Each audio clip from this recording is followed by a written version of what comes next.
Y'all, what's up? What's up? Like, share, subscribe. Come on, y'all. We got to get into this Ed Winter, y'all, because, oh, excuse me. The reason why I'm so infatuated with this story is because y'all got to think about it. He was reopening the Kim Porter case. And the fact that he's reopening the Kim Porter case, he just died, y'all. He just died in March.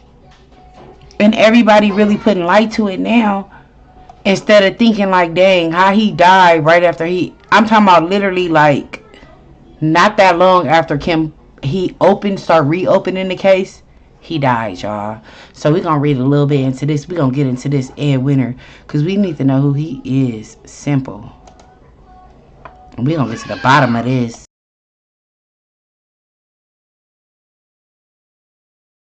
Oh yeah, grab y'all drinks, y'all. Let's have some fun.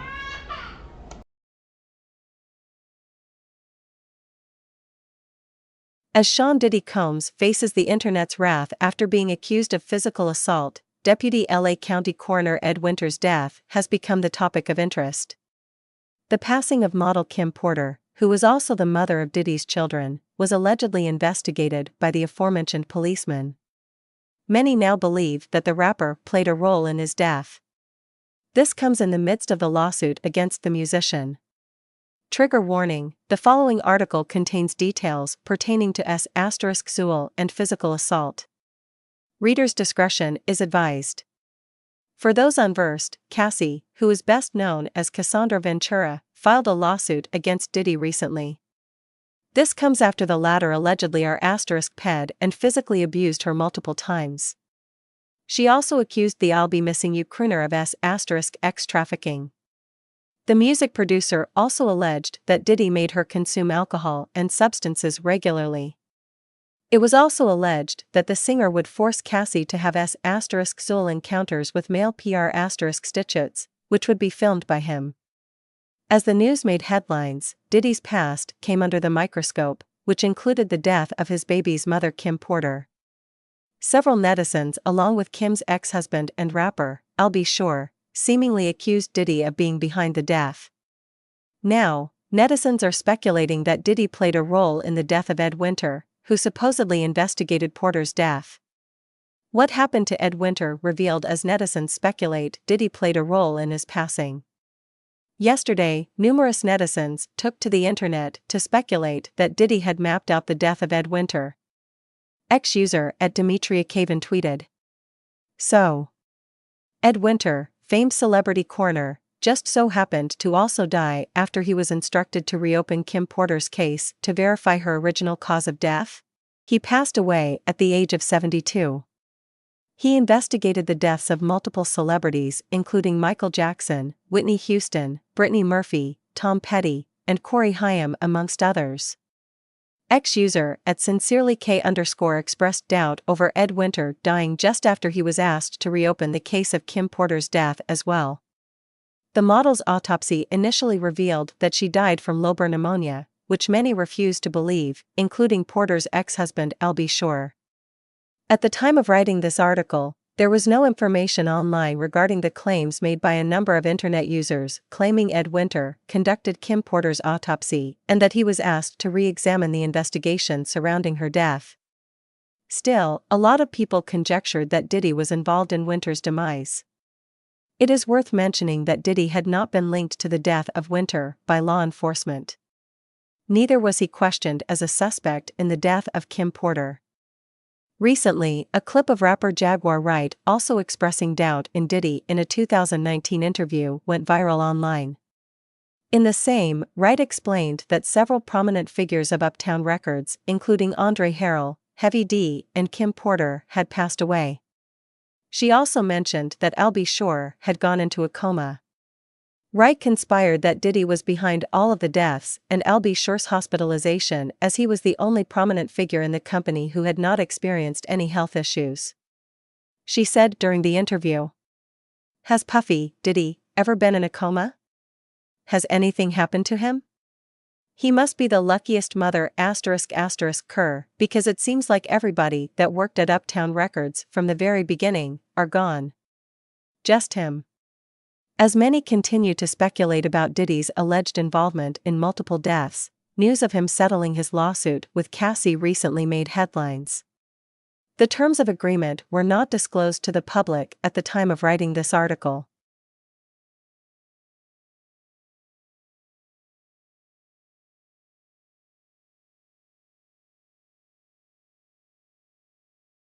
And congratulations, Young Miami. Run as fast as Cassie did. Real life. If that shit ain't real life, it ain't real life. Just ain't real. Real life street stars. You know what time it is. That fucker. I'm sorry, I'm a little upset about it. Because Al B. Sure just came out of his coma, and I've been talking to Al, and we've been texting back and forth, and I'm just glad that he's alive to text. Oh, wow. Definitely. Definitely. Yeah. But when you think about Kim, I was thinking to myself the other day, Uptown Records started with 5 people. Andre Harrell, Al B. Sure, Heavy D, and Puffy. And Kim was the longest working employee because she was there from the very beginning. She was Andre's personal assistant. Kim is dead. Heavy D is dead. Andre Harrell is dead. The only 2 left are Puffy and Al almost died. Isn't that interesting? That is interesting. Heavy D was found dead, face down in the heart attack. Andre Harrell, heart attack. Kim died from pneumonia, but there's the first coroner's report that said that she died. It was ruled a homicide, and they found toxins in her body to prove that she had been poisoned. You know, they have poisons that create heart attack and pneumonia-like symptoms. And then right after that, Al had a meeting, and I was going to meet up with him because we were in Vegas, and then the next thing you know, you want to know what they all had in common, though? The survivors and the late of Uptown Records, they were all writing tell-all books. Andre was writing a book right before he died. Heavy D was working on a book before he died. Kim Porter was working on a book before she died. And Al B. Sure was working on the documentary of his life. And then he goes into a coma. Has Puffy ever been? I'm sorry for stopping at y'all, but I want to let y'all know we got to get into that Al B. Sure. Because right when Kim died, Al B. Sure, he was about to continue on, he was going to do his own thing, his own documentary and everything. Kim book that Kim Porter tell-all book came up missing. The day she died, her book just came up missing. Nobody could find the book or anything. Then with that being said, Al B. Sure was going to open up his own documentary, his own thing about Kim Porter. He didn't believe that she died from pneumonia, which I don't believe either. So we really got to get into that Al B. Sure, and I just want y'all to know that, because we're going to get more into that Al B. Sure for real. Because that had a lot to do with this Ed, and also Kimora Lee Simmons, which was Kim Porter's best friend. We got to get into all that, y'all, because Kim Porter, man, y'all, this is a body that I don't think Diddy about to get over, because he did her wrong, y'all.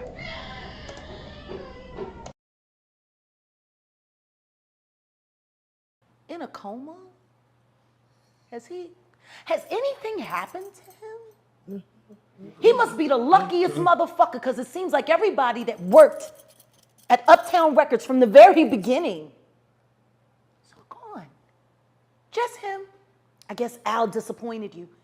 You know, I speak for a reason. When you see this bullshit ass motherfucking game fucking with people that you love, that you like, you know, it's too many coincidences. Too many. Fuck you, honeycomb. Oh. Stamp it. We gonna get you and your little dog too. And congratulations, young Miami. Run as fast as Cassie did. Has anybody asked theyself about that shit? I mean, yeah, I'm sure a lot of people are asking about what's going on with it. Yeah, a lot of people are looking at it as like that's the way the new relationship should work. What, to get paid? Yeah, basically. She was getting $500K a month. She quit because he dropped her down. Yeah, I think that's where they're at with it now. No, but understand this. Think about this. And there are women in this room. Why would you quit? What the fuck is going on that $250,000 ain't enough? Ladies? Like, fuck the fact that he... I'm just saying, fuck the fact that he cut from 500 to 200. Who the fuck gives a shit? 200K? Who 250K? Who turning down 250K a month? What the fuck is going on in that relationship that 250K ain't enough? Could see some things. That ain't worth 250K. That's gotta be some dark shit. Like, people are not understanding that girl quit 250K. 4 million every quarter. Well, I'm sorry, $1 million every quarter. Shit. Now, she was getting $2 million a quarter, but then she got, you know, fuck you got going on. That's so deep that it ain't worth $1 million a quarter.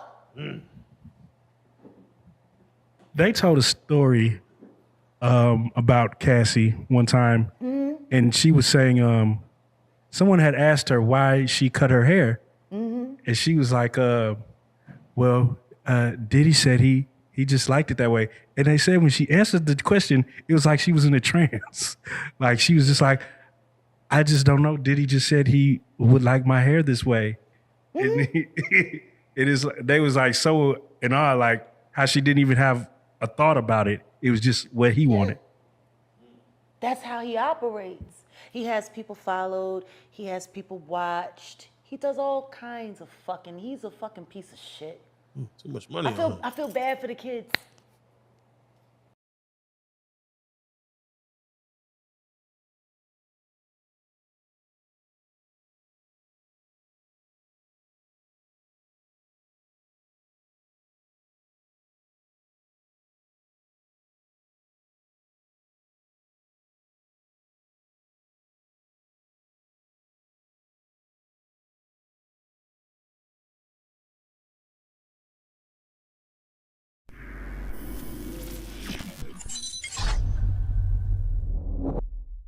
I always tell this story, nigga. I took my wife to Miami for her birthday, my ex-wife. I rented this big motherfucking, big 80-foot yacht, you know what I'm saying? We on that motherfucker drinking some rock. I hit Puff. I'm like, yo, I'm in Miami. I'm on the yacht. I'm about to come past y'all. Nigga said, pull up, nigga. Me and Cassie, we just laying around. We ain't doing nothing. We chilling. I said, I'm gonna pull up. Nigga, I pulled up, docked to that nigga house, got off, went in there, fucked with the nigga, got on the jet skis, went and kicked it for about 2 hours. When it was time to leave, he's like, nigga, what y'all doing tonight? Bring your wife, let's go out. I like, bet. So me and Puff talking, we kicking it. I'll never forget this. I pulled back up, Puff like, get in the Jeep with me, nigga. He like, nigga, you need to get you some of these Jeeps right here. And nigga, get you a Jeep like this when you come to Miami, nigga, we can mob like this. I'm like, yeah, this the move. So we riding to the club, bumping Biggie. I'm like, nigga, this high. I'm like, I ain't never really get the opportunity to just be with Puff like nigga, me and you, he never overshadowed me, but we never got a chance to just be together. It was here and there, moments in time. But like how that moment was, I was like, he was like, shit feel right, nigga. We need to be like Mob. And I'm like, yeah, nigga. So I never forget, we pull up to fucking Live, nigga. When we get to Live, nigga, Young Bird, well, Hitmaker. I think it was like AKA Hitmaker. Hitmaker. I think it was like Hit Boy or something. It was producer. I can't remember. These niggas had these whistles. So they throw Puff a whistle. Puff like, you want? I was like, I don't even know what that whistle shit mean. I'm cool. I don't do whistles. And I'll never forget Hit Rock was there. Hit Rock was like, boy, it's finna be live. Never forget this shit. We go in the club, we kicking it, shit. I'm like, damn, this what's up. The nigga Puff is on the goddamn, he on the shit, the bar where everybody perform at in front of the DJ and shit. And he going crazy. This bitch lit. You remember Scarface when that white woman was coming down the escalator? Yep. And he was in that man's house and he saw that man's wife and was like this. I was watching Puff. The nigga Puff was looking up there. He saw this white woman. It was bottles on bottles on bottles around. It was lit. Puff jumped out. Me and Cassie sitting next to each other. My wife right here, Cassie right here. The nigga jumped off the bar, came over and said, yo, Cassie, tomorrow, I want you to shave the side of your head. And I was like, what the fuck kind of request is that? Like, so when I'm like, what the fuck? So when I look up there, this white woman's side of her head was shaved, my nigga. And the bitch looked good with it. So I was looking at Cassie, I was like, well, I was like, you're not about to do that, are you? She said, well, I mean, whatever Sean wants, I'm gonna do.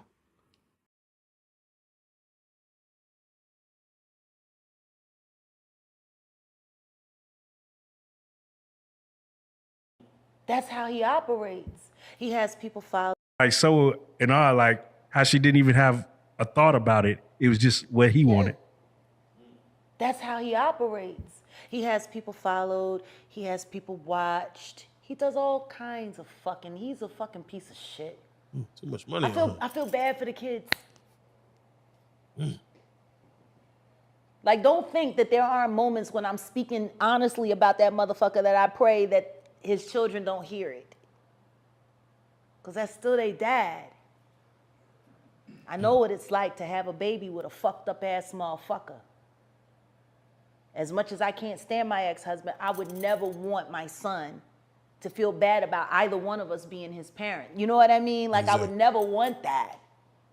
Exactly. But their father is the fucking devil. He the fucking devil. Hold that thought. Why do you think T.D. Jakes was at Puff Daddy's birthday party? I mean, you know, do you remember when Bernie Mac played the minister in Friday? Yes. That's how I feel about T.D. Jakes. Like, that's how I see. Oh, Miss Parker, come to pray. But for him to be at a Diddy party, I don't know. Like, I feel the same way about that as I feel about when Tyler Perry came to his church and laid hands on him and he caught the Holy Spirit from Tyler Perry. Tyler Perry is the bishop of what? Like, I've never, like,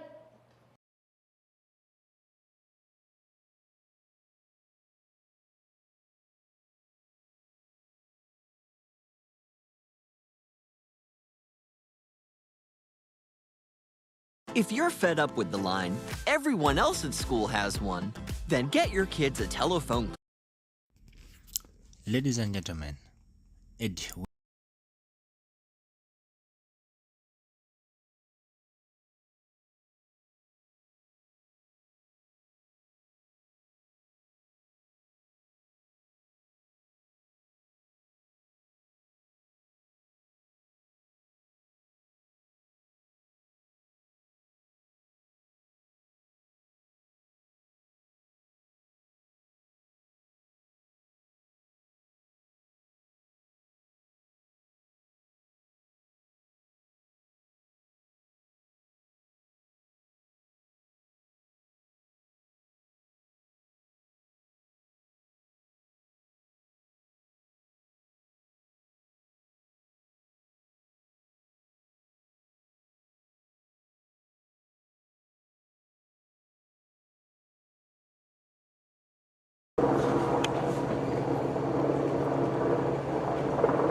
Breaking news, the coroner of Kim Porter, the former girlfriend and mother of some of Sean Combs, aka Diddy's children, Ed Winter, has died.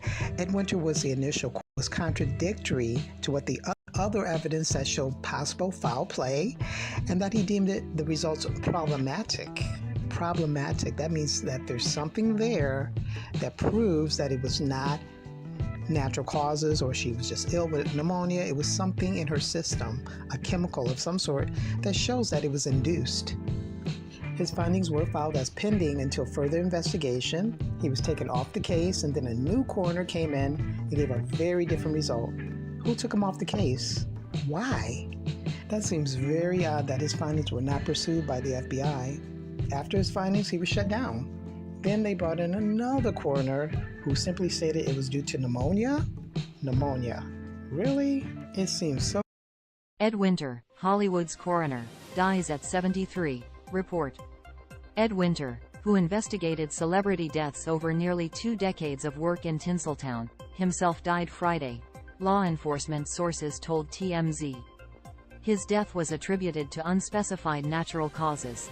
He was 73 when Winter hung up his deputy's badge in 2019, having given 17 years to the Los Angeles County Coroner's Office. He said that undoubtedly his most notable investigation had been that of Michael Jackson, whose death a decade earlier prompted rabid speculation as to its cause.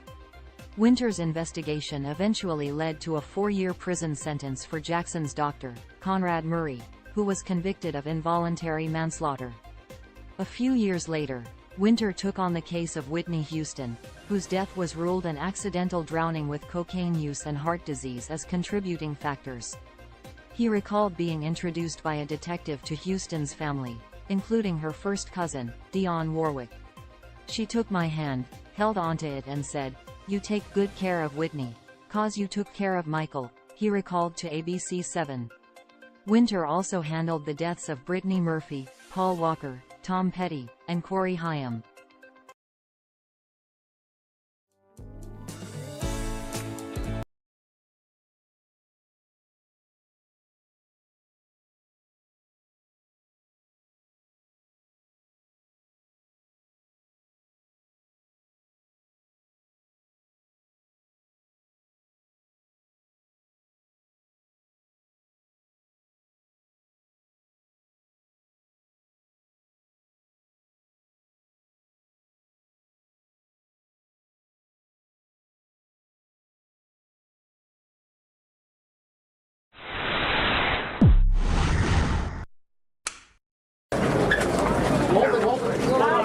Any comments, sir? Any comments, sir?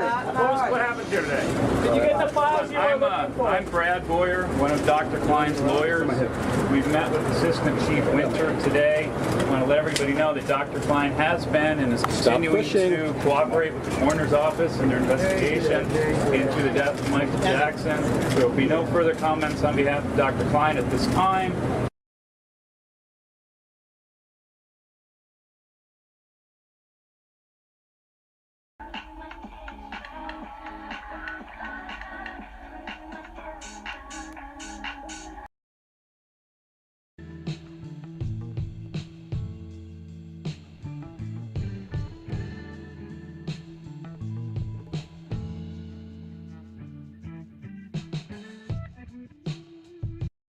So hey y'all, I wanted to jump on and tell y'all a quick story. So Ed Winter, a coroner to the stars who handled many high-profile cases, recently passed away. Normally this wouldn't raise eyebrows, but he was the coroner for Kim Porter, and we all know the speculation that surrounded that case. So the tea is that allegedly certain people want to reopen the case of Kim Porter and possibly may want to exhume her body. So if you didn't know, allegedly Kim Porter was writing a tell-all book about her life. It was also alleged that she was about to go on a book tour and that the book was going to reveal some secrets about people in the entertainment industry, including her kid's father, Diddy. So the book was allegedly going to reveal certain details about relationships and things that she saw during those relationships. So of course there was certain information in the book that allegedly Diddy may not have wanted to get out. I guess you can speculate on what exactly that information may be. I'll leave that up to you. But Kim Porter's home was broken into at one point, and allegedly 2 of her laptops went missing. Now that her family's kind of allegedly wanting to have her body exhumed, some people do find Ed Winter's death a little suspicious, mainly due to the timing of it all. So I do, however, want to add that Ed Winter was a 71-year-old man, and that the cause of his death was listed as natural causes. So for a little background on Ed Winter, he handled several high-profile death cases, including Paul Walker, Tom Petty, Brittany Murphy, Whitney Houston, and his most notorious case, Michael Jackson. So he was known for his thorough investigations and the fact that he would question things that didn't seem right to him. Even as far as during the Michael Jackson case, he had immediate concern when he saw a surprising number of injection points in Michael's body. At the UCLA Medical Center, where they took Michael and pronounced him dead, he actually said that Dr. Conrad Murray fled the facility. He also said that Michael had enough propofol in him to put down a rhinoceros. He also felt that there was more to Michael's story, and he set his sights on Dr. Arnold Klein, who was Michael's dermatologist, who allegedly supplied Michael almost daily with massive doses of Demerol. He also tried to investigate to get clients' medical records. So my point in all that is he was not one that was afraid to go against the grain and dive deeply into investigations of these celebrities. So he may have been, a problem.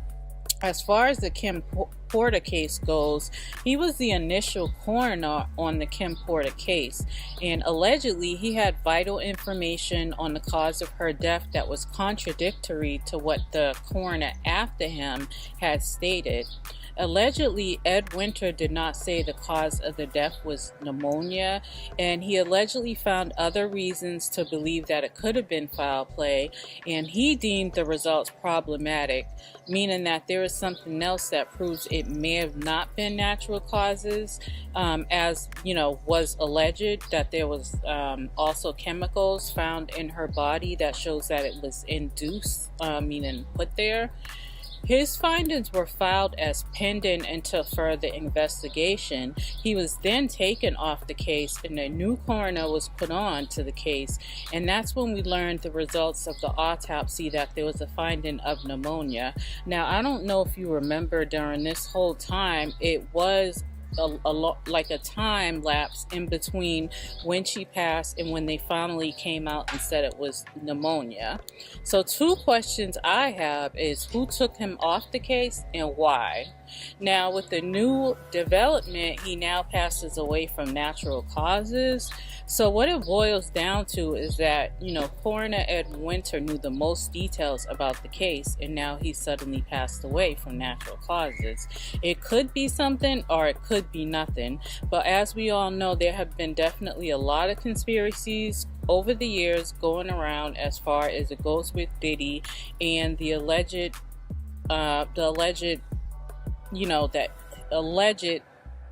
that he can get rid of people at will, allegedly. Okay, so leave a comment, let me know what y'all think about all of this, and like and subscribe to the video. We have concluded the autopsy on Miss Whitney Houston.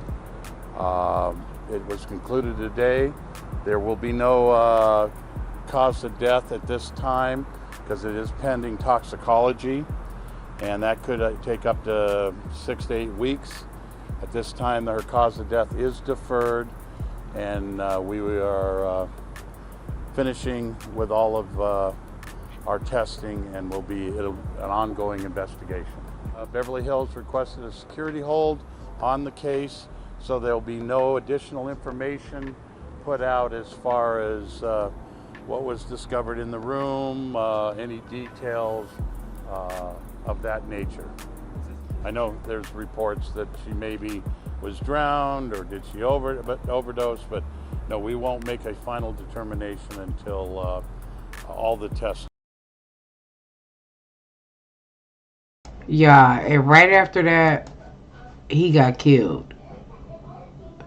He right here, he talking about Whitney Houston.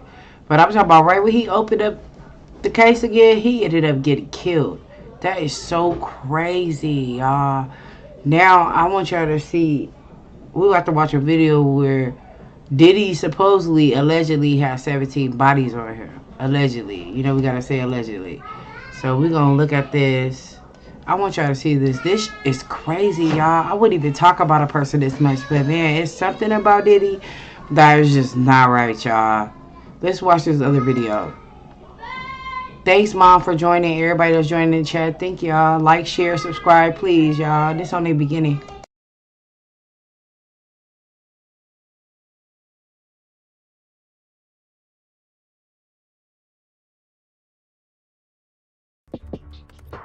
Listen, there's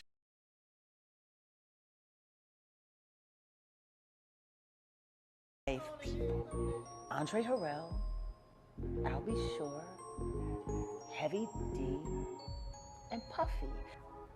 Kim is dead. Heavy D is dead. Andre Harrell is dead. The only two left are Puffy and Al almost died. Something gotta change. I don't give if Pac gotta die, Big gotta die, or Suge Knight go to jail. I was offered $30,000 to perform a hit on Biggie Smalls. Gene Deal, Jaguar, Uncle Ron, and Eminem have accused Diddy for using Tupac, Andre Harrell, Kim, Biggie, and Heavy D for Sacrifice. Man, Diddy's hand is overstained with blood if this is true. Well, it seems pretty true because the likelihood of 4 people lying against just one person is close to 0, don't you think? Welcome to Gay Bible, and let's get started. In his recent interview, Gene Deal quoted Diddy, and according to him, Diddy said that he doesn't care if Tupac gotta die, Biggie gotta die, or Suge Knight goes to jail. Something has to change. Something gotta change. I don't give if Pac gotta die, Big gotta die, or Suge Knight go to jail. Something's gotta change. Gene Deal was Diddy's former bodyguard. He worked for Diddy for a long time and witnessed a few of the tragedies that befell Bad Boy's record artists. In fact, he was at the scene together with Biggie when he was shot. I'm gonna just stop it right there real quick because I gotta tell y'all something. This is when I be telling y'all, Suge Knight did not order the hit on Tupac. P. Diddy did. You gotta think about it, man. Ain't nobody about to tell somebody, man, come shoot this person up and we about to be right here at the light in my car. I'm gonna be the driver. Why would you tell somebody to come unlive somebody while you're in the car right next to somebody, like literally inches away from them, and you gonna tell somebody else to come unlive them? No. P. Diddy hit out that, he put out the hit, and he got Biggie killed 6 months after that. Moving on. Shot after their show, and he concluded that Diddy allegedly plotted to have Biggie killed. Uncle Ron is bent on showing the world that Diddy is responsible for Biggie's death. In a video he released on the internet, he mentioned that Diddy offered him a huge sum to make a hit on Biggie, but he rejected it when he found out that Diddy wanted all the rights to Biggie's catalog. I was offered $30,000 to perform a hit on Biggie Smalls. March 1st of 1997, I was approached by Diddy to perform a hit on one of his artists. Finding out that he wanted all the rights to all his catalog, I turned him down because I also found out that very night that Biggie had plans of leaving Bad Boy. Biggie should have never been in California to promote an album with a broken fibula bone who can barely walk, to go to another studio when Diddy has his own studio in New York. Now that's what I call greed. Uncle Ron seems to be ready for the battle ahead. He said that he isn't in it to get at Diddy, but he's simply telling the truth. He added that he is under investigation and has provided the security with shreds of evidence in his possession. Bashing him, directly bashing him, I'm just telling the truth. Gene knows like I know. Boo knows like I know. William knows. Bodyguards that were around him know. See, I had my own company, so I didn't need him. I didn't have to take his stuff. The bull crap that came along with being around Diddy. Oh, some toes will curl for sure. But hey, the truth is the truth, whether you believe it or not. Yeah, I'm under investigation, so that's why I'm telling what I'm telling. Because now they have proof. I have physically showed them proof.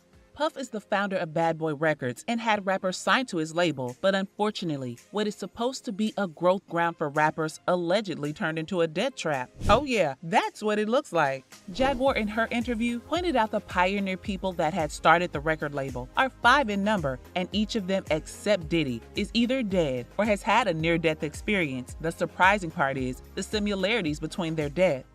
Uptown Records started with 5 people. Andre Harrell, I'll Be Sure, Heavy D, and Puffy. Kim is dead. Heavy D is dead. Andre Harrell is dead. The only 2 left are Puffy and Al almost died. Andre Harrell and Heavy D are dead. Kim Porter, who happens to be the record's longest employee, is dead. I'll Be Sure had a terrible near-death experience, but in all of these, Diddy has never experienced any of these tragedies. To top it all, the dead ones had something in common. They were all writing tell-all books. You want to know what they all had in common, though? The survivors and the late of Uptown Records, they were all writing tell-all books. Could it be that these are mere coincidences? Did Diddy sacrifice his rappers to prevent them from saying something? We've got the answer to these questions, don't we? Diddy is one of the big fishes in the industry, with a net worth of $900 million. As estimated back in 2022, he has unarguably grown this amount over the years. But it doesn't matter, considering the many allegations levied against him over the years. Well, guess it matters to him. According to rumors, Tupac Shakur was his first victim. Tupac was one of the big names back in the day. He was loved by his fans and also his colleagues. Even Biggie had a lot to say about him. Tupac is a strong dude, yo. I know Duke, you know what I'm saying? Right. He's real strong. So when they was like he got shot, I was just more like, again? You know what I'm saying? He always getting shot or shot at. He gonna pull through this one again, make a few records about it, and it's gonna be over, you know what I'm saying? But when he died, I was just like, whoa. A lot wasn't said about his death until Keith D, a suspect in the case, leaked a secret in an interview. He said that Diddy planned to kill Tupac and Suge Knight the same day, but things didn't go as planned and the shooter shot only Tupac. He also admitted that his nephew, Baby Lane, was the person that shot Tupac on that very day. The FBI's, they don't do shit like this, you know what I'm saying? Greg Hayden, he was just an LA detective, you know what I'm saying? Tupac died on the 13th of November, 6 days after the ugly incident. His death was sudden and his family and friends mourned him, but obviously, except Diddy, who is a detective, you know what I'm saying?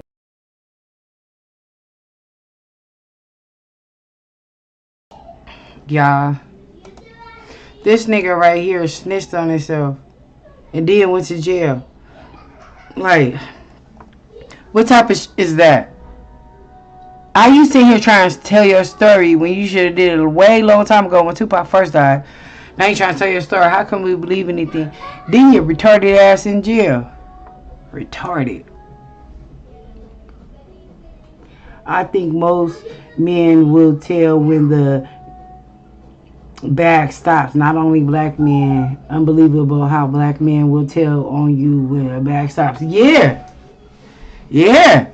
But y'all gotta think about that shit though. Like, the bag still didn't stop for Suge Knight. And to me, I don't think Suge Knight put out that hit on Tupac, but Suge Knight says weird things. I think, in my opinion, I think Suge Knight was jealous of Tupac. He's just happy that Tupac died and not him. That's just how I look at the situation. Because in one of his phone call interviews, I'm gonna show y'all, Suge Knight phone call interview, he said Tupac was better off dead than alive. So why would you say that? And then in his office when he was out, he had a picture of Tupac hanging on a cross, crucified. How you got that big behind you at your desk, your office where you do work at, but you got Tupac on a cross, crucified behind you as a picture? He said Tupac asked for that. That's fine, but why do you have the picture on your wall behind you like that? That's weird. That's weird. So everybody keep thinking that Suge Knight has something to do with Tupac's death. He don't mind that because that's gonna make him money. That's gonna make him relevant. But honestly, he didn't have nothing to do with Tupac's death. He did not call out that hit. P. Diddy called out that hit. Why would you call out a hit and you're in the same car? Makes no sense. I'm gonna show y'all that Suge Knight phone interview too. Watch.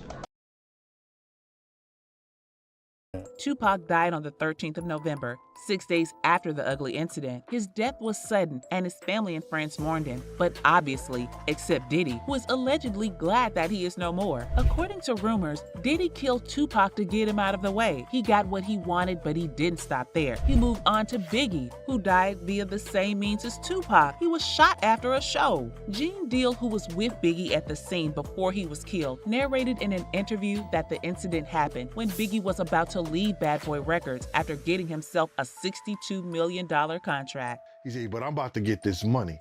So he showed me, I said, you about to get that money? He said, yeah, look at this. It had Charlie Baltimore, Cameron, Little C's, Little Kim, Junior Mafia, Tracy, I don't know, Tracy Murray? Tracy Lee. Tracy Lee and the commission.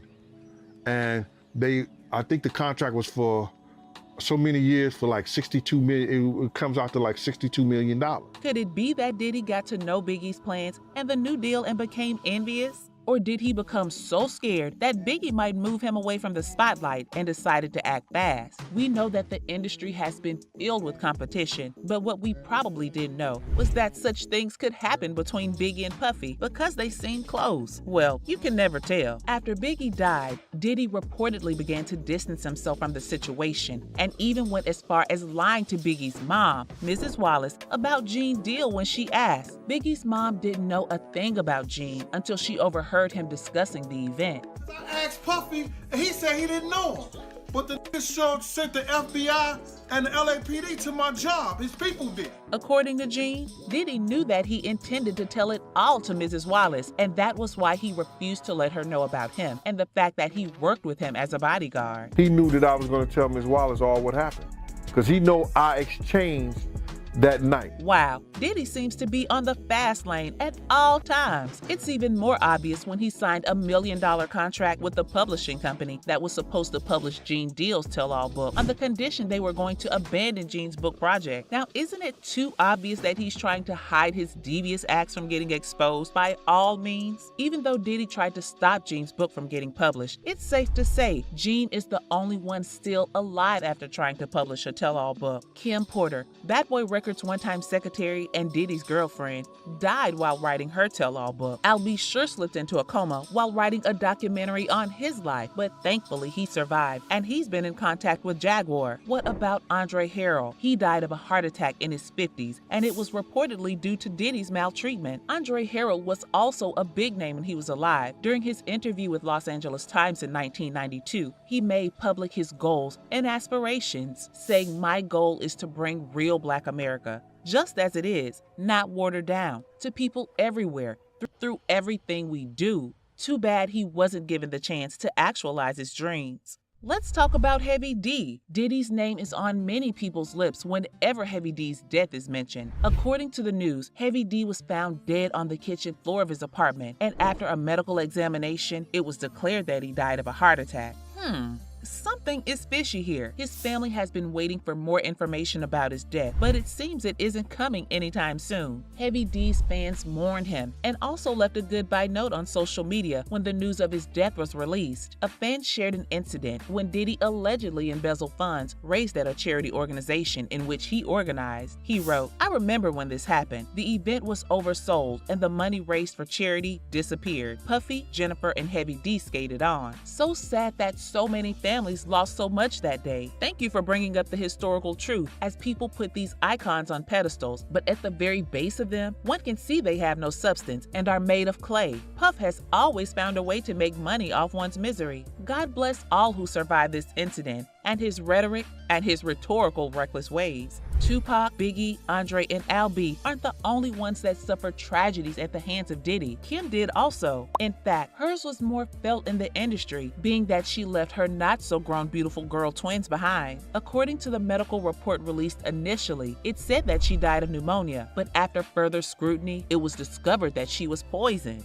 It was ruled a homicide, and they found toxins in her body to prove that she had been... Another report from the coroner revealed that there was no known history of drug abuse or alcoholism and no sign of trauma. Rumor had it that Kim traveled to Africa before her death, and the coroner reported that if she didn't have any health complaints at the time she returned from her trip. Jaguar, as well as many others, didn't take the coroner's report of Kim dying from an illness. She insisted that Kim was poisoned by Diddy. She said that Diddy and his cohorts have poisons that have pneumonia and heart attack as symptoms. They have poisons that create heart attack and pneumonia-like symptoms. What about Eminem? He released a song that directly accused Diddy of killing Tupac, and Diddy's friend recounted his response to the artist's allegation. I think that last bar took it there with Puff. And I'm speculating here, but that was some shit. Nothing to speculate about, nothing to talk about. Puff said it's in his hands, and he said... When Diddy was asked directly about this allegation during an interview with the Breakfast Club, he shoved them away and described them as nonsense. Yeah, check this out. We don't talk about things that are nonsense. We don't even entertain nonsense, my brother. Even with his response, people believe... Yeah, I just had to let y'all see, like, the people that they say 17 bodies he got so far. And I wanted y'all to know this. Every time when y'all seen him dressed, he was either wearing mostly black, all black, or he would wear all white. But most of the time when pdiddy get dressed, he was wearing black. Look. I just want y'all to see this. Look. Sharp sent the FBI and the LAPD to my job. His people did. According to Gene, Diddy knew that he intended to tell it all to Mrs. Wallace, and that was why he refused to let her know about him and the fact that he worked with him as a bodyguard. He knew that I was going to tell Ms. Wallace all what happened. Exposed by all means, even though Diddy tried to stop Gene's book from getting published, it's safe to say And I could go on and on.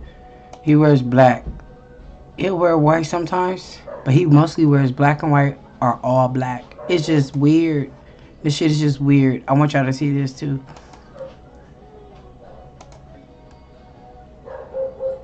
I started at Purdue Global because it was really easy to try to balance classes. That people are worried about Kimora Lee Simmons.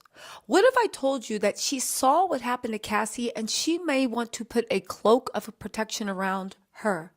And what if I told you the reason she wants to put that cloak of protection around her is because at this point, two of her friends, good friends, both had huge arguments with Diddy, and neither of them are here. Both passed away in their houses. Both deaths were unexplained. And to top it off, both of them were bridesmaids at her wedding. And what if I told you the same man who both of her two best friends, her bridesmaids, had an argument with before they passed away was the same man that had threatened to harm her while she was pregnant? And what if I told you the only thing that saved her from this man was the fact that at one time she was married to Russell Simmons, the most powerful man, this is before Puffy met, in hip hop. And herself, you guys, hold on. I'm about to do a plot twist for your booty. Just hold on. Kimora Lee found her and saw that she was not awake and literally was pictured sobbing outside the house. Her heart was broken. This was a girl that she looked at as her sister. Even when she gave the Instagram post commemorating her death, she was like, we will never stop crying for you. I love you forever. You were taken way too soon, my sister. The love was deep, so deep. She was one of the bridesmaids at Kimora Lee's wedding to Russell Simmons. They came up in the game.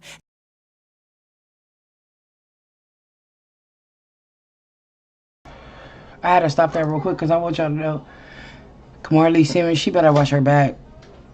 Because you gotta think about it. She was telling the tell-all book. She told her best friend some things. She also told Cassie some things. Jaguar, we thought Jaguar was crazy. Jaguar was not fucking crazy, y'all. I think I want to play some of that Jaguar video for real. Jaguar was not crazy. Look, he always wearing either white or black or white. Like, I'm telling y'all. Look. But that tell-all book, I'm telling y'all. I am telling y'all, man. Kimora Lee, she knows a lot about it. She gotta watch herself for real. She had to share what was in her medical reports with Diddy at all time. This goes from internal exams, when she suffered from memory loss, concussions, everything that was in her medical chart was delivered directly to Diddy because he wanted to know what was going on in her head, in her body, everywhere. Do you really think that he didn't do that with Kim Porter? I think he did. I think that the doctor Kim Porter went to was also one of Diddy's private doctors. They went to approved doctors. Now, you could say maybe Puffy had Kim Porter on the same mess Cassie did. Odd, in her autopsy, there was traces of some type of toxic substance. There was something showing up, but it was at such a trace amount that he wanted to conduct further testing. That a doctor, a nurse, and everybody around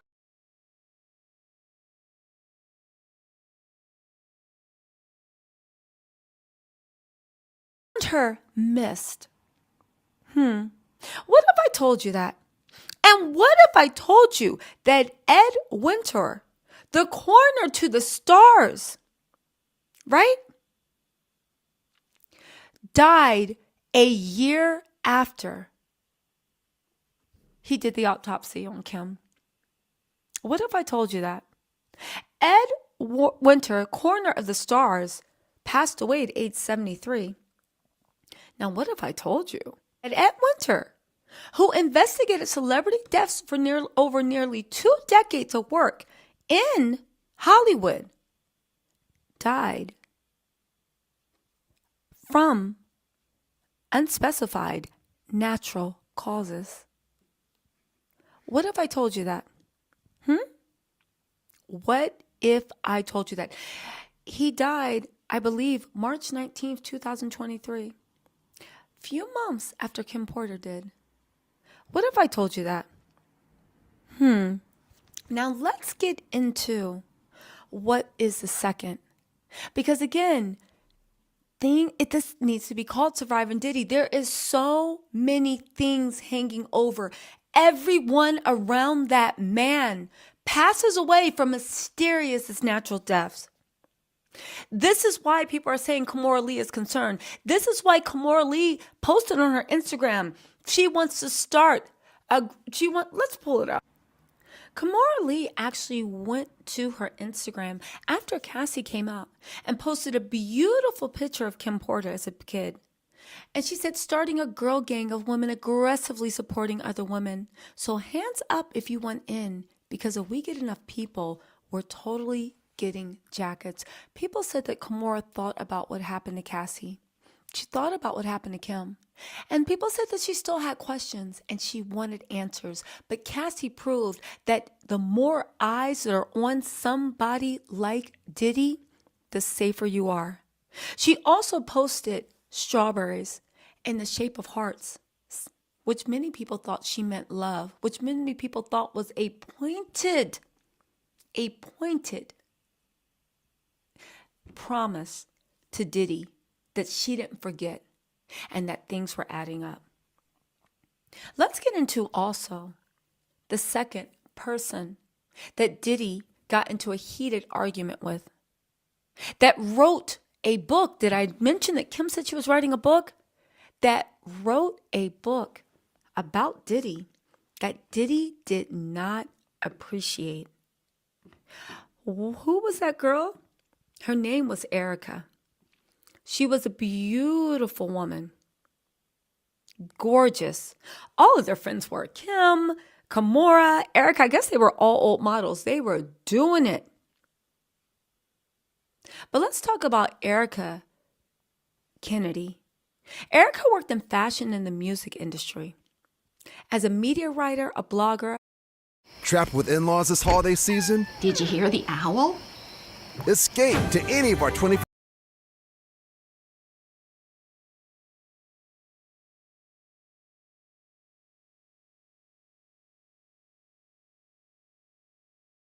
You are on front. All right, Miss Jaguar Wright. What's up, Storm? You are on front stage. How are you? I'm awesome. Good. Now, who would have thought that Mr. Honeycombs himself would be getting caught up before the year was up? I knew it was coming. I didn't think this year, though. I thought next year. I don't know. I could have swore to God I said last December.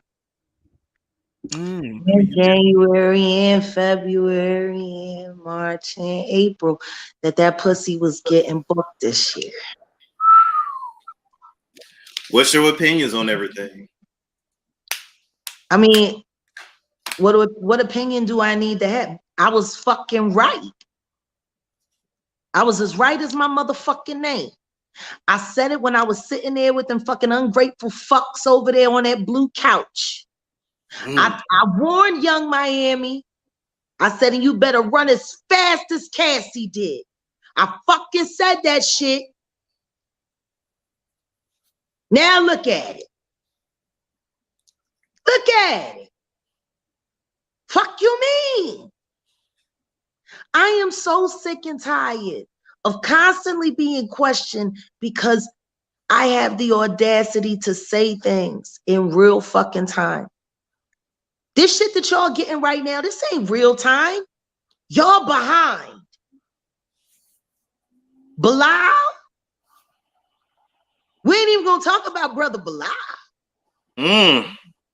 We ain't even gonna talk about the fact that even though Uncle Ron still posts, don't nobody know where he at.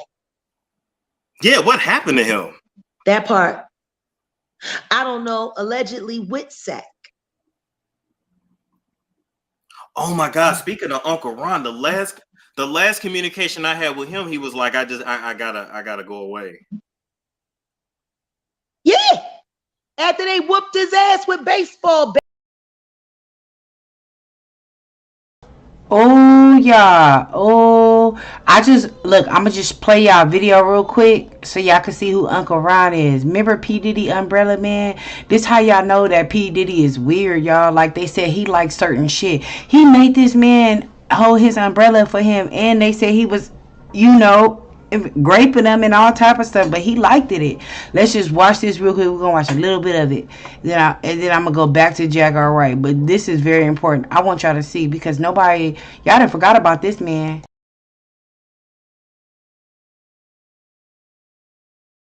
You know there's an art to making a perfect gingerbread house. And my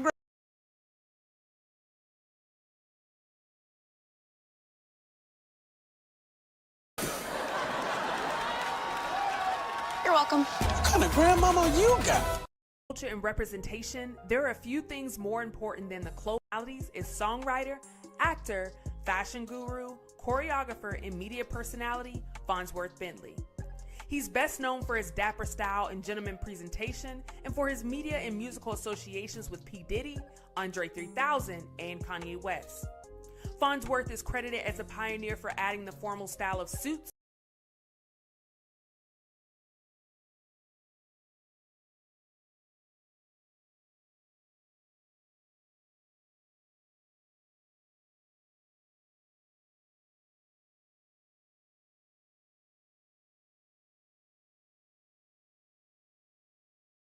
baseball bats and shit. I don't know why people think this is after they whooped his ass with baseball bats and shit. I don't. With him, he was like, I gotta go away. Yeah. After they whooped his ass with baseball bats and shit. I don't know why people think this is a game. I really don't know. I'm gonna tell you this though.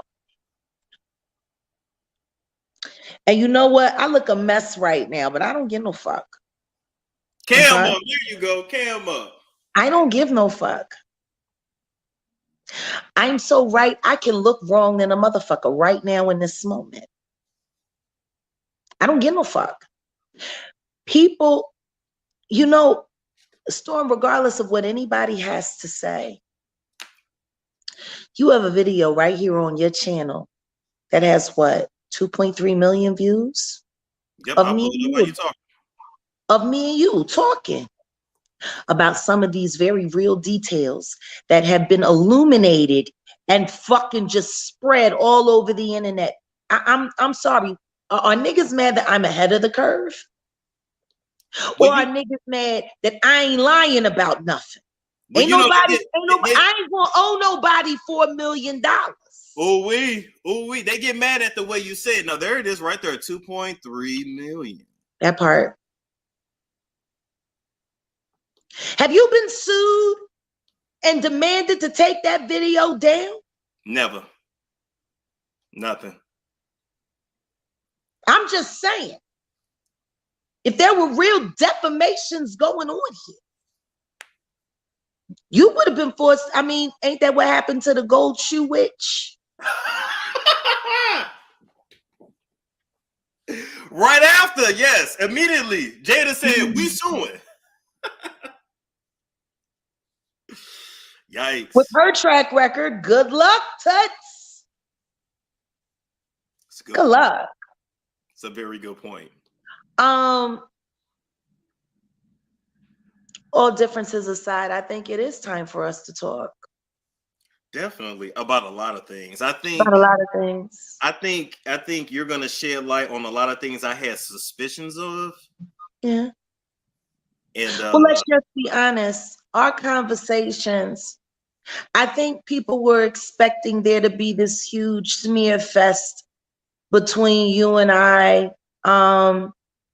And the reason why there wasn't was because legitimately we only talked about the content and about the state of life.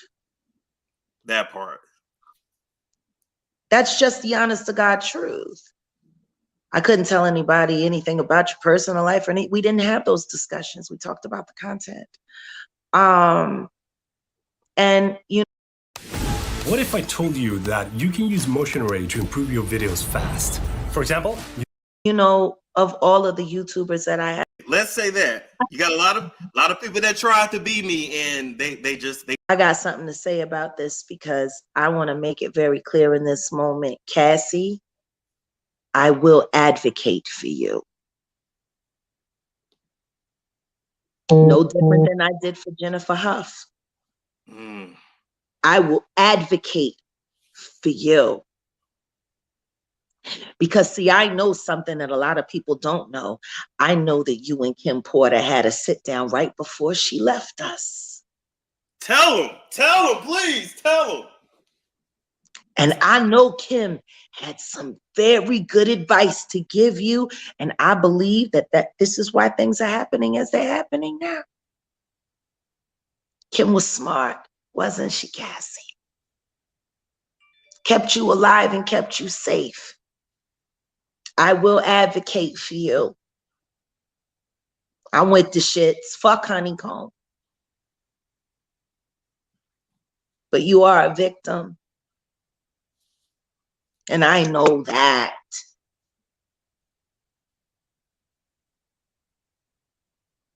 Congratulations on surviving and congratulations on standing up. I'll advocate for you. Fuck that pussy. And his little fucking dog. Now you want to know what's crazy, Jaguar? What? I was, and I can just say it now because I mean I'm not gonna do it. So why not just talk about it now? I had an offer to go over there to Revolt. Oh, I'm sure. Yep. I had an offer. They've been watching, and I was told that, hey, I can have you in a room with Puff tomorrow. And that just sounded crazy to me. That just like you can have me in the room with him tomorrow. Like what? Excuse me? Like it's the grandest honor on earth. You didn't say we could have a meeting to talk about XYZ. You didn't say we could. You didn't say nothing about business. You said, oh, I can have you in the room with him tomorrow. Mm-hmm. What was I going to have to do in this room? I don't know. Ask Puff. He had to do it with Andre Harrell.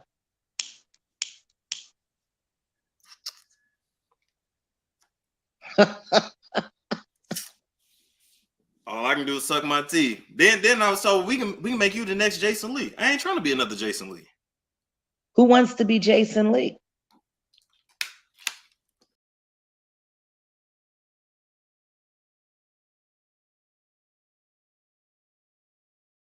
Music and entertainment to traffic. Who was mentored by Clive Davis. Now, rumor has it, allegedly, Diddy got on his knees for Clive Davis in 1994. I'm here to say that bisexuality does exist, and for me, I turned to it after my second marriage failed, and I dated women, and I dated a few men, and I ended up in a relationship with a man. Jaguar Wright just spilled some fresh tea on allegations about Diddy being an S trafficker, and she claims that Diddy learned how to do it from his mentor, Clive Davis. So y'all know by now that Diddy settled his lawsuit with Cassie after she sued him for DV, SA, and trafficking. However, this is not the end of legal trouble for Diddy, and 2 more alleged victims came forward accusing Diddy of SA. Word on the street is that there are many more women and men who were allegedly violated by Diddy. But it's not just Diddy. According to Jaguar Wright, the music industry is full of powerful men who use their position to traffic and SA young people. And one of them is allegedly Clive Davis, one of the most powerful figures in the recording industry who helped Diddy start Bad Boy Entertainment. So what really happened between Clive and Diddy? And is Diddy's relationship with Clive the reason his alleged crimes were never fully investigated? Let's get into it. I honestly think he's just an extreme narcissist who loves power. He loves the ability to manipulate and control people. Why? Most likely because he was victimized by his mentor. So it looks like Cassie's lawsuit against Diddy was just the beginning, and in just 1 week since Diddy settled with Cassie, more disturbing allegations surfaced about him essaying women. One alleged victim, who identified herself as Joy Dickerson Neal, filed a civil suit against Diddy in New York Supreme Court, and she's demanding a trial by jury. She claims that back in 1991, she agreed to go on a dinner date with Diddy, and during their date, he spiked her drink, resulting in her being in a physical state where she could not independently stand or walk. According to Neal, Diddy drove her to a place he was staying at and proceeded to essay her. And because she was under the influence of the substance Diddy... I chose St. George's University School of Medicine because at the time that I wanted to go into allegedly slipped in her drink, Neal claims she lacked the physical ability or mental capacity to fend Combs off. She also alleges that Diddy recorded the essay, and days later, a male friend told her that he saw the video and that Diddy showed it to everyone. According to the suit, Neal immediately filed police reports in New York and New Jersey and spoke to several prosecutors hoping to press charges. However, they told her allegations would need to be corroborated. In the meantime, a third alleged victim filed a civil suit claiming that Diddy and singer Aaron Hall took turns essaying her back in the early 90s. The woman who chose to stay anonymous claims she attended an after party at Aaron Hall's apartment when Diddy attacked her. The lawsuit states that after Combs finished doing his business, Jane Doe laid in bed, shocked and traumatized. As she was in the process of getting dressed, Hall barged into the room, pinned her down, and forced Jane Doe to have with him. Meanwhile, unconfirmed reports also started circulating with more victims that will come forward in the near future, both male and female. According to some sources, Diddy allegedly essayed some of the male S-workers that he paid to participate with Cassie in forced freak-offs. Diddy's bodyguard Gene Deal also confirmed in a new interview that Diddy hired those male S-workers for himself, and he also said that over the years, Diddy had many encounters with men at Turkish baths. He didn't want it to come back to him in a way, you know, he hiring the people, he gonna put it all on her. Cause she knew what he liked. Cause she wasn't just hiring it for her. Don't get that effed up, Art. If you think that she was just hiring those male prostitutes for herself, nah. wait outside of Turkish baths for them. You know what they do in the Turkish baths? That's where a lot of gay men meet. And they all take hot baths together twice, sometimes 3 times a week. Me and the driver be outside. He'll run into the Turkish bath. Now, Diddy's sexuality aside, that's not the part we need to focus on. It's the fact that Diddy has been allegedly essaying and trafficking women and men for years, and according to Jaguar Wright, the only reason he's gotten away with it is because of his connections to other alleged traffickers in the industry, like Clive Davis. In her interview with Storm Monroe, Jaguar claimed that Diddy might have been groomed and essayed by his late mentor, Uptown Records founder Andre Harrell, who in turn was groomed by his mentor, Clive Davis. Jaguar said that Diddy uses his position in the industry to traffic both women and men, and he allegedly learned it all from Andre and Clive. My focus right now is Sean Combs. Okay. Tell us why. Tell us why. Because he's a trafficker. And he's using music and entertainment to traffic. Now, is this just boys, girls, adults, kids? I mean, from what I've heard from sources that I would consider reliable,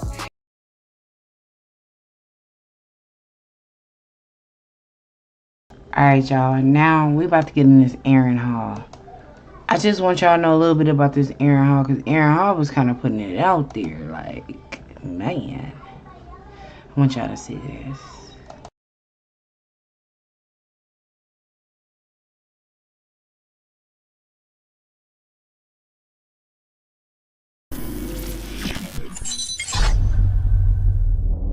Can't no bitch out there say that she handled my shit.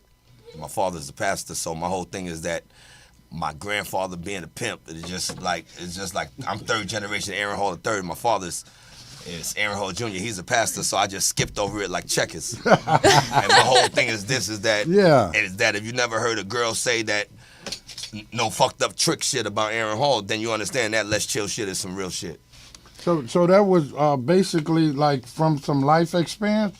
Now, my whole thing is that I just think that girls think that a whole lot of guys, run after they shit. You know what I mean? Talk to me. You can say what you want on there. But a whole lot of girls out there with the umbilical cords, them young 1970s, 1980s bitches. Yeah. You know what I mean? They try to go up there with the fresh out the pussy shit and think they can get like a nigga like Aaron Hall. I'm historical dick. Yeah. They fuck with me.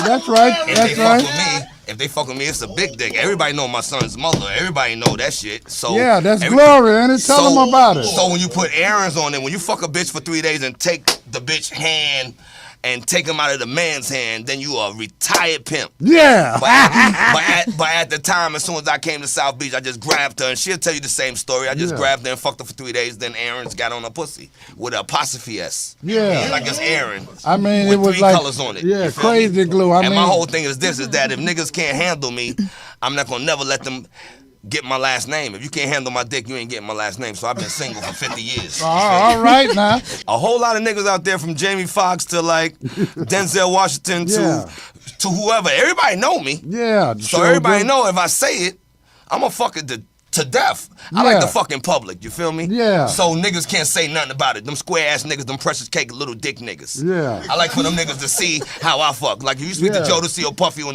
any of them niggas, they been at my house. They all see me fuck. They all know I'm a big nigga. Yeah. If a bitch touch my dick and she say my dick is small, then she's a lying bitch. Yeah. Tell her to name the tattoo that's on my ribs that says warning. And you get this dick, I'm fucking you up. The thing is, a whole lot of niggas write about taking girls out to shop, taking girls to fly to Dubai and all that shit. Yeah. Bitch, close your eyes, we anywhere. You feel me? And my whole thing is this. Is that talk about it. If you can handle my dick and you can make me still be Aaron Hall without fucking rapping out your mouth, then I'll take you anywhere. Other than that shit, you back home, bitch.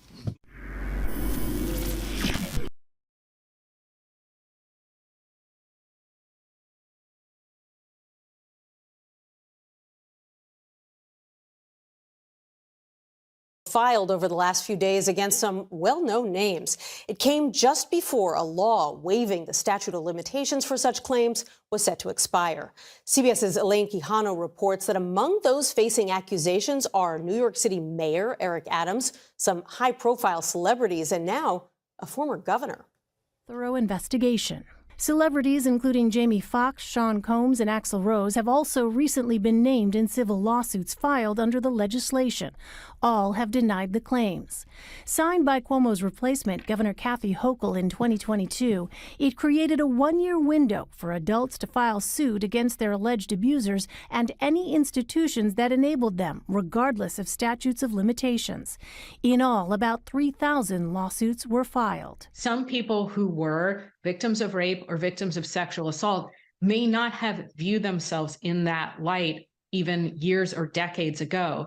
And these laws allow them to have time to change their perception, to realize that what happened to them did in fact include assault or rape, and to then vindicate their rights, bring these cases. With the window to file lawsuits now closed, advocates for sexual assault survivors say they want to see the law reauthorized. Nancy. Yo, it's Big Ant, the spokesman, man. We back. Another edition of Urban Politicians TV, UPTV. Make sure you stay on your pivot at all times, man.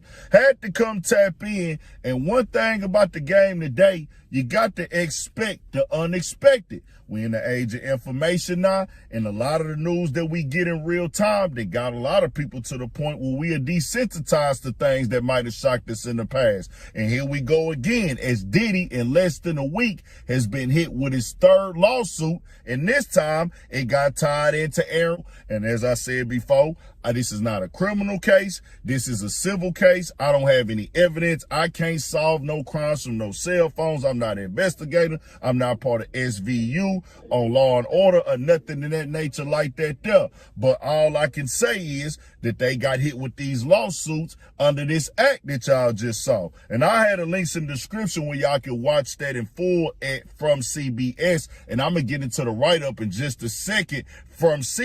Baby at that time myself, coming fresh out the womb, but I do remember hearing them tunes growing up. I remember it was big on the Juice soundtrack and everything like that there. But what's certain, and KC has seen me also, and he said I didn't get permission this time. Ed Branson Cognac, Ed Leachy Midore, and 50 Cent is gonna be petty, 50 Cent gonna be 50. We know that already. And the write-up says this: Sean Diddy Combs is being accused of sexual assault by another woman who alleged in a lawsuit that the music mogul and the R&B singer Aaron Hall assaulted her and her friend at Hall's apartment in 1990 or 1991. The alleged assault happened following an event at the offices of MCA Records, according to a lawsuit filed Thursday in New York Supreme Court, one day before the expiration of the New York Adult Survivors Act, which allows adult sexual assault survivors 1 year to sue regardless of when the original statute of limitations expired. A spokesperson for Combs told NBC News these are fabricated claims falsely alleging misconduct from over 30 years ago and filed at the last minute. This is nothing but a money grab because of Mr. Combs' fame and success. He is an easy target for anonymous accusers who lie without conscience or consequence for financial benefit. The New York legislature surely did not intend or expect the Adult Survivors Act to be exploited by scammers. The public should be skeptical and not rush to accept these bogus allegations. Hall could not immediately be reached for comment. Jane Doe says she was shocked and traumatized. The woman identified only as Jane Doe said she and a friend met Combs and Hall, who was a member of the R&B group Guy, at the record label's offices for an event MCA was hosting. The friend is not named as a plaintiff in the lawsuit. The suit alleges that Combs and Hall were very flirtatious and handsy with Jane Doe and her friend and offered them drinks throughout the event. Toward the end of the night, Combs and Hall invited Jane Doe and her friend back to Hall's apartment for an after party, according to the lawsuit. While at Hall's apartment, Jane Doe was offered more drinks and was coerced into having sex with Combs, the suit says. After Combs finished doing his business, Jane Doe laid in bed, shocked and traumatized. While Jane Doe was trying to get dressed, Hall allegedly barged into the room, pinned her down, and forced Jane Doe to have sex with him, the suit says. Following the alleged assaults, Jane Doe got dressed and ran from the home, according to the lawsuit. The lawsuit accuses both men of sexually assaulting Jane Doe's friend that same evening at Hall's home. Upon information and belief, when Combs finished with Jane Doe, he and Hall switched and they commenced assaulting Jane Doe's friend, the lawsuit alleges. Days later, Combs went to the home where Jane Doe and her friend were staying, became irate, and allegedly assaulted and choked Jane Doe until she passed out, according to the suit. And y'all can read the rest of that in the description. As I'm going to say this, man, 3,000 lawsuits popped up in this time frame right here, as y'all saw right there.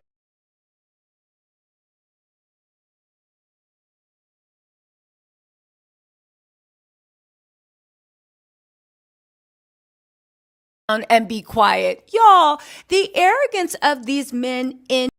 Hey, what's up, guys? How y'all doing today? Well, baby, if you are Diddy, your day is probably getting worse and worse and worse. If you are Aaron Hall, you about to be on the next episode of To Catch a Predator. And if you are Uncle Luke, you need to sit down and be quiet. Y'all, the arrogance of these men in hip-hop, it's just... It's groundbreaking. Cassie basically started a Me Too movement, okay? If you guys don't know, Diddy has been hit with a bunch of charges. I personally think they're all true, but we'll wait for a court of law and discovery because I know more skeletons are probably going to fall out the closet. But anyway, in all that, one of the more interesting that happened was Diddy's stench rubbed off on crusty, musty, all the way dusty Aaron Hall.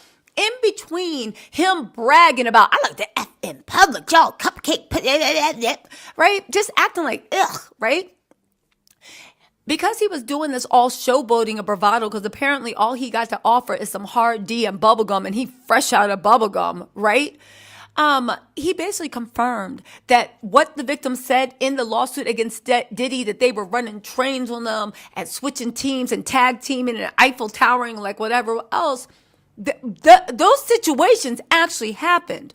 All now they need to prove is whether it was consensual or not. The victim says they were not. Puffy says they were. The victims have proof that they were not. Puffy don't got no proof that they were. Aaron Hall basically did Diddy in by proving there was validity to everything that was said. But another thing that came out was, in between Aaron Hall thinking he's swinging his thing around because that's all he got to offer while he waiting for Devontae or Joe to see.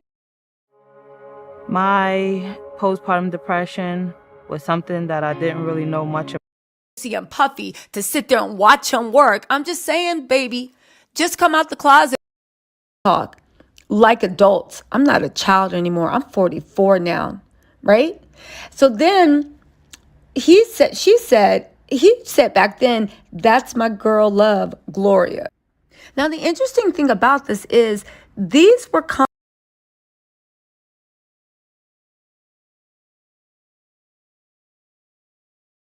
Hey, what's up, guys? How y'all doing today? Well, baby, if you...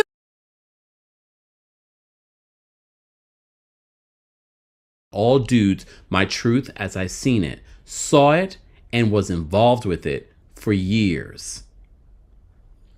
So as I mentioned to you before, Roger Bonds is actually named in the lawsuit. A lot of names are mentioned in this lawsuit. A lot of instances and circumstances and just damning accusations. But as I said to you before, I feel as if part of what Diddy didn't want was if this did go to trial or if this went further, between depositions and more allegations would have come out from Cassie alone. But as I mentioned to you in a previous video, our last video on this story, Diddy is facing not a second, but a third lawsuit. In that third lawsuit, Aaron Hall is also mentioned. I will not replay for you. If you follow me on TikTok, you can see the Aaron Hall video that I'm about to mention. So Aaron Hall, in I believe it was a Vlad TV interview, talked about And he doesn't admit to guilt in regards to what he's being accused of in this lawsuit, this third lawsuit where Diddy and he are named for R-ing 2 women. But in this video, the way that how disgusting Aaron Hall speaks, it wouldn't shock you that this man may have been involved in what this woman is accusing him of. It should be noted that Diddy's spokesperson have denied the allegations in the second and third lawsuits, saying that this is just a money grab. But Aaron Hall in this Vlad TV interview talks about how, and he actually mentions names. And one of those names he includes was Diddy. Oh, they've all been to my house. They've all seen me have sex. So they know how big I am. And just the way that he spoke about women made you just go like, oh my God. Like, I couldn't even believe that. Like, I don't really know Aaron Hall like that. I know this music, but I didn't know him as a personality. But after this, so many of you said in the comments section, I'm disgusted. I was once a fan. I'm no longer a fan. Well, a lot of you were also pointing out that Aaron Hall had a baby with Gloria Velez when she was just a teenager and he was 30 years old. Well, a resurfaced post from Gloria Velez talks about, and this is from 2019, where she says this: I've experienced a lot in this industry and never spoke out because I didn't want to hurt anyone's career, even though they hurt me. The only reason why I spoke out about my son's father was because I had to protect my son from him. It wasn't about me. All of my life, I've heard, yeah, you was young, but look at you, your body, you're beautiful. So our society blames the woman always. Look how you dress. Why did you go with him, etc. A young girl, I think she means naive, looking up to an older man doesn't give him the right to take advantage of her. She says, I believe those women who made claims against R. Kelly. I felt their pain. I couldn't stop the tears coming down my face while I watched. I'm happy women are finally speaking out. It's time. And I'm sure this is in reference to surviving R. Kelly. So, as I said to you before, I am not surprised that more allegations, more lawsuits have been filed. I'm not surprised at what Diddy's spokesperson has said in regards to this. All right, y'all. Thank you, everybody, for watching. Look, we about to go ahead and come back, though. I'm about to come back because we need to talk more about this Kim Porter. I don't like that. We're going to talk more about that. But he did allegedly probably Unalive Ed winner. But we'll be back, y'all, okay? Like, share, subscribe. Thank you, everybody that joined today, for real. Come back. I'll be back in a little bit. All right, we're about to talk about a little more other stuff, too.